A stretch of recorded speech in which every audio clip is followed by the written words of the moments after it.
Perfection কৰিছোঁ।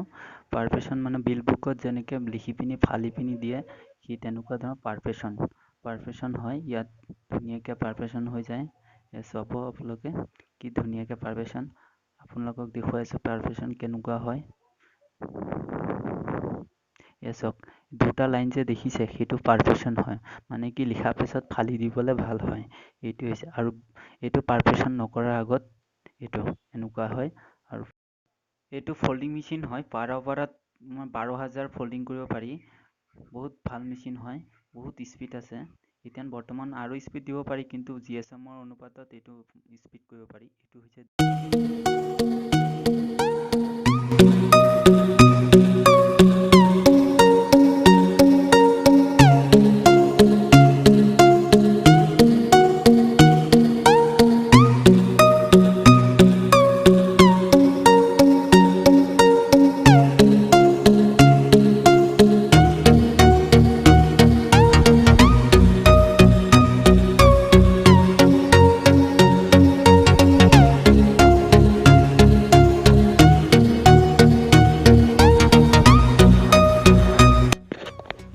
Cutting machine. Nagai হয়। ইয়াৰ cutting মেচিনৰ নাম হৈছে নাগাই। এইটো জাৰ্মানীৰ পৰা আহিছে।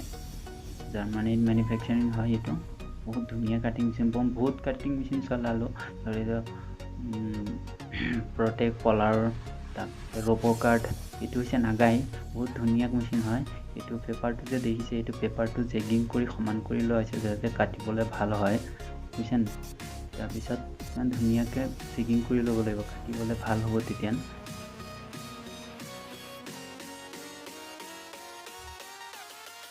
চাওক কেনেকুৱাকৈ জেগিং কৰি পিনি ঢলা হয়।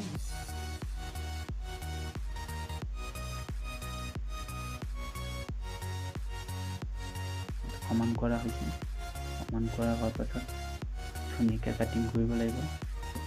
এইটো মেচিনৰ দাম হৈছে 80 লাখ টকা।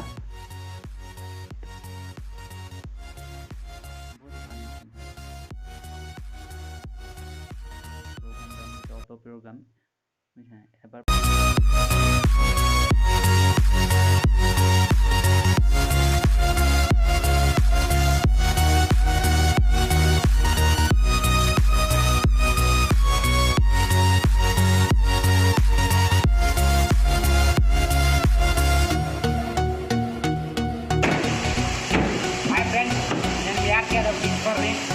ఇవాళ మా ఆఫీస్లో పేపర్ కటింగ్ చేయడానికి నేను సిద్ధమవుతా ఉన్నాను.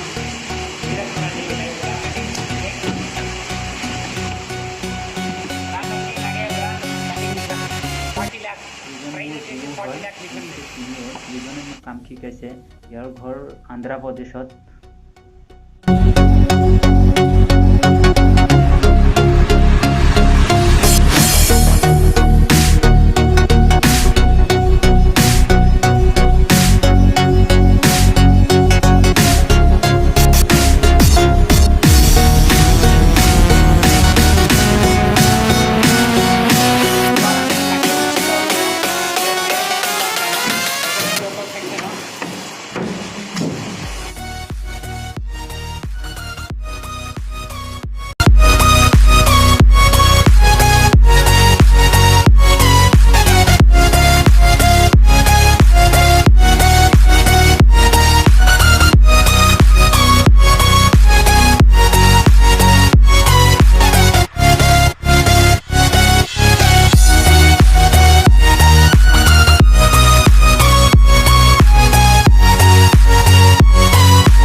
సో మనం ఫస్ట్ ఎలా ఇంటిగ్రేట్ చేసిందామో అలా కట్ చేసుకోవాలండి. చూడండి ఫస్ట్ కటింగ్. సో కట్ అయిపోయింది పేపర్.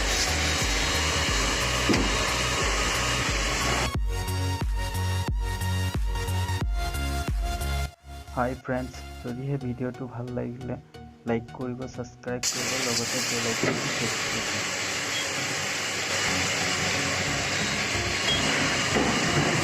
Wow!